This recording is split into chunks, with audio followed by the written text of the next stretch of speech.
ক্ষমতালোভী শেখ হাসিনা এবং এক দাজ্জালের পতন, ইউনূসকে সহ্য করতে পারছে না মোদি। এবং সর্বশেষ জানাবো বাংলাদেশের পক্ষ নিয়ে মোদিকে অভিশাপ দিচ্ছে ভারতীয়রাই। এতক্ষণ শুনছিলেন সংবাদ শিরোনাম, এবার বিস্তারিত।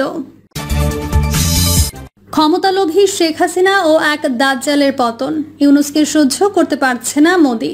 ক্ষমতার নেশায় পেয়ে বসেছিল শেখ হাসিনাকে। ক্ষমতা, আরও ক্ষমতা, নিরঙ্কুশ ক্ষমতা। টানা 15.5 বছর শাসন করেও তিনি ক্লান্ত নন। যে করেই হোক ক্ষমতায় থাকতে হবে, তাই প্রতিবার নির্বাচন এলে নানা ফন্দি ফিকির। 11 নায়কদের সঙ্গেও সমঝোতা করে 2008 সনে নির্বাচনে জয়ী হন। খালেদা জিয়া এককেন্দ্রিক না হলে অন্য ইতিহাস হতো, কিন্তু খালেদা জিয়া কোনো অবস্থাতেই ক্ষমতার সঙ্গে আপোষ করতে রাজি নন। শেখ হাসিনা এখনও সুযোগ সন্ধানী। একদিকে ভারত, অন্যদিকে জরুরি জমানার শাসকদের সঙ্গে আপোষে যান বিনা শর্তে। এর আগের ইতিহাস বিতর্কিত, অনেকটা নাটকীয়, সাইবার ক্রাইমের মতো। আড়ালে আবডালে অপরাধ করে নিজেকে সহি হিসেবে জাহির করা, ক্ষমতা চিরস্থায়ী করার জন্য শুরু থেকে আশ্রয় নেন নানান কৌশলের। বিরোধী মত ও পথকে স্তব্ধ করে দিতে চান।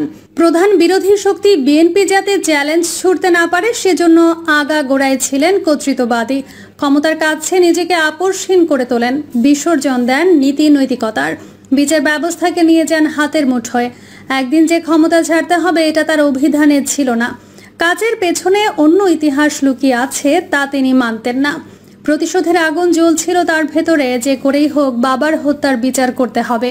এজন্য তিনি নিজের দলকে বলি দেন, গড়ে তোলেন একটি বিশেষ বাহিনী, যাদের কাজ ছিল ছায়ার সঙ্গে যুদ্ধ করা। পরিবার ছিল তার কাছে মুখ্য। চারদিকে মানুষ খুন হচ্ছে পরিকল্পিতভাবে, কিন্তু ভাব দেখাতেন তিনি কিছুই জানেন না।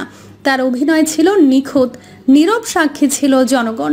দেশ থেকে টাকা বিদেশে যাচ্ছে, তিনি লোক দেখানো তদন্ত কমিটি করতেন, অথচ তার জমানাতেই কারবারিরা নানা কৌশলে টাকা লুট করে নিয়ে গেছে।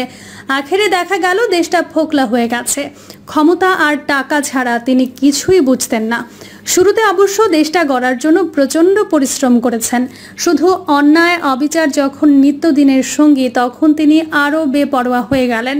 মিডিয়ার সম্পূর্ণ কবজায়, বুদ্ধিজীবীরা নির্বাক। লোভের কাছে তারা নিজেদের বিকিয়ে দেন। তার শাসনের শুরুটা ছিল আলোচিত এবং রহস্যজনক। ভারতের অবস্থান, ছাত্র জনতার গণ আন্দোলনের মুখে স্বৈরাচারী প্রধানমন্ত্রী শেখ হাসিনা পালিয়ে যাওয়ার পরে বাংলাদেশের রাজনীতিতে ব্যাপক পরিবর্তন। গঠিত হয় অন্তর্বর্তীকালীন সরকার। তার হাত ধরে আশার আলো দেখে বাংলাদেশ। কিন্তু ভারত এই উন্নতি সহ্য করতে পারছে না। ভারতের কাছে হাসিনাকে ফেরত চাইছে ঢাকা, কিন্তু ভারত হাসিনাকে ঢাকার কাছে তুলে দিতে রাজি নন। তারা চায় হাসিনাকে পুনরায় বাংলাদেশের ক্ষমতায় দেখতে। প্রায় 10 মাস যাওয়ার পর শেখ হাসিনা সহ আওয়ামী লীগের সকল কার্যক্রম নিষিদ্ধ করা হয় এবং জুলাই হত্যাকাণ্ডের অভিযোগের ভিত্তিতে হাসিনার বিচার কাজ শুরু করা হয়।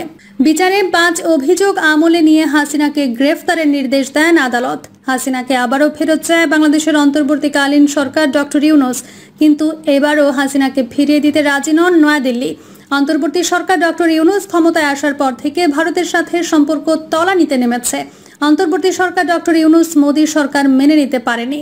এমনকি ডক্টর ইউনূসের কৌশলে মোদী সরকার বারবার পরাস্ত হয়েছে। এক কথায় মোদীর ঘুম হারাম করে দিয়েছে ডক্টর ইউনূস। 1996 থেকে 2001 সন পর্যন্ত অন্য এক হাসিনা।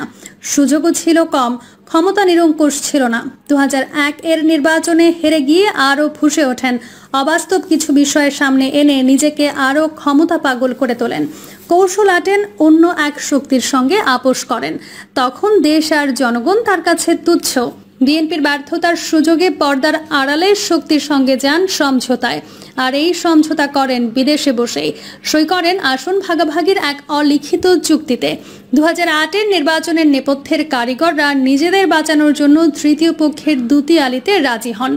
একজন শীর্ষ গোয়েন্দা কর্মকর্তার রোজকার ডায়েরি থেকে এ বিষয়ে কিছু চাঞ্চল্যকর তথ্য জানা গেছে। খালেদা জিয়া জানতে পেরে নির্বাচনমুখী হতে চাচ্ছিলেন না, কিন্তু জামায়াত নেতা আলী আহসান মোহাম্মদ মুজাহিদ এখানে বাদ সাধেন। বলেন, কি সর্বনাশ, আমরা জয়ী হতে যাচ্ছি, নির্বাচন বয়কট করা হবে, মস্ত বড় রাজনৈতিক ভুল। সেনাদের পাতানো ছকে পা দিয়েছিলেন মুজাহিদ, এর কঠিন মূল্য দিয়েছেন জামায়াত নেতারা। মুজাহিদ নিজেও। যুগে যুগে জামায়াত নেতারা এভাবে নিজেদের সর্বনাশ ডেকে এনেছেন। খালেদা জিয়া একবার ক্ষমতার স্বাদ দিয়েছিলেন। হাসিনা বিশ্বাস করতেন ভারত আছে, তাই দুনিয়ায় আর কাউকে পরোয়া করার দরকার নেই। অথচ পশ্চিমা শক্তি তার শাসন ক্ষমতার শুরুতে সমর্থন জুগিয়ে আসছিল। ভারতও তাকে এমন ধারণাই দিচ্ছিল তার কাছ থেকে ক্ষমতা কেউ ছিনিয়ে নিতে পারবে না। বিরোধী শক্তিকে এমনভাবে ম্যানেজ করা হবে যাতে তারা কখনো মাথা তুলে দাঁড়াতে না পারে। কিন্তু তারা বলেছিল কোনো অবস্থাতেই এক দলের শাসন প্রতিষ্ঠা করা যাবে না, তথাকথিত গণতন্ত্রের লেবাস পরিয়ে দিতে হবে। হাসিনা তখন বাকশাল না করে অন্য কায়দায় ক্ষমতা দীর্ঘস্থায়ী করতে উদ্যোগী হন। খালেদাকে জেলে নেন এক সাজানো মামলায়। লন্ডনে তারেক রহমানের গতিবিধি লক্ষ্য করার জন্য কোটি কোটি টাকা খরচ করেন। পর্যায়ক্রমে 3 জন করে গোয়েন্দা কর্মকর্তা লন্ডনেই অবস্থান করতেন। কি মজা, জনগণের টাকা এভাবেই অকাজে ব্যবহৃত হতো। এসব কাজে কতিপয় চিহ্নিত ব্যবসায়ী ছিলেন নেপথ্যের কারিগর। বিরোধী রাজনৈতিক শক্তিকে দমন করতে গিয়ে একটি উগ্র ধর্মীয় শক্তির উত্থানকে সম্ভাব্য করে তোলেন, যার পরিণতিতে দেশটা উল্টো পথে যাত্রা শুরু করেছে। পশ্চিমা শক্তি এখন বলছে, এখন দেখছি আফগানি হাওয়া। রাস্তাঘাট, ব্যবসা প্রতিষ্ঠান কিংবা বিশ্ববিদ্যালয়, কলেজগুলোর দিকে নজর দিলে আলামত দেখতে পাবেন। গণতন্ত্রহীন দেশে এমনটাই হয়ে থাকে। বিপ্লবের পর মিশর সহ অনেক দেশে এটা ঘটেছে। উদার গণতান্ত্রিক শক্তি এর কোনো ফায়দা নিতে পারেনি বা ভাগিদার হতে পারেনি। জুলাই আগস্ট অভ্যুত্থানে এমনটাই দেখা গেছে। ক্ষমতায় না গিয়েও দৃশ্যপটে তারা। পরিণতিতে হাসিনা নেই, বঙ্গবন্ধুও নেই, একই সঙ্গে গেছে দলও। বাতি জ্বালানোর মতো কেউ নেই 32 নম্বরেও। তাহলে বাংলাদেশের সামনে কি অপেক্ষা করছে? ভালো কিছু যে না, তা কিন্তু দিবালোকের মতো স্পষ্ট। হাসিনা জেনে বুঝে এই পরিস্থিতির দিকে দেশকে ঠেলে দিয়েছেন। পাশের বাড়ির আশকারা পেয়ে পশ্চিমা শক্তিকে সকাল বিকাল গালি দিতে ভুল করেননি। এতে কি হলো? ক্ষমতাও গেল, অঢেল টাকা নিয়ে বিদেশে বসেও শান্তি নেই, কারণ দেশটা হাতছাড়া হয়ে গেছে। সীমানা বদলের চিন্তায়ও কেউ কেউ বিভোর। এটা যে এক আত্মঘাতী ভাবনা, কে কাকে বলবে? ভাগ্যক্রমে আমরা যে এক জনপ্রিয় দুর্বল সরকার পেয়েছি। জুলাই আগস্ট অভ্যুত্থানের শেষ দিকে 14 দলের এক বৈঠকে নেতারা হাসিনাকে বলেছিলেন, শক্ত হাতে দমন করুন, কোনো ছাড় দেবেন না।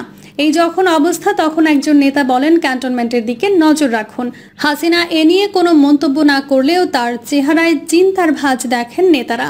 ক্ষমতার ভারসাম্য না রাখায় শেখ হাসিনার 15.5 বছরের শাসন ভেঙে খান খান হয়ে যায়। প্রতিশোধের আগুন যে সর্বনাশ ডেকে আনে, হাসিনা এখন তার টের পাচ্ছেন। সম্পূর্ণ ভারত নির্ভর হাসিনা যদি বিকল্প কোনো পথ খোলা রাখতেন, তাহলে এরকম বিপর্যয় হয়তো আসতো না। মজার ব্যাপার হচ্ছে, যে ভারতের জন্য হাসিনা এত কিছু করলেন, তারাই কিনা এখন বলছেন তার মুখের দায়িত্ব নেবে না। কেউ কেউ বলছেন ভারতকে চেনা বড় কঠিন। দুদেশের সম্পর্ক নিয়ে যখন টান টান উত্তেজনা, তখন তারা বিদেশ সচিবকে ঢাকায় পাঠায়। গোপনে বিদেশ সচিব বাংলাদেশের সেনাপ্রধানের সঙ্গে ঘণ্টাব্যাপী সৌজন্য সাক্ষাৎ করেন। সরকার কি জানতো? কি কথা হলো তাদের মধ্যে? একজন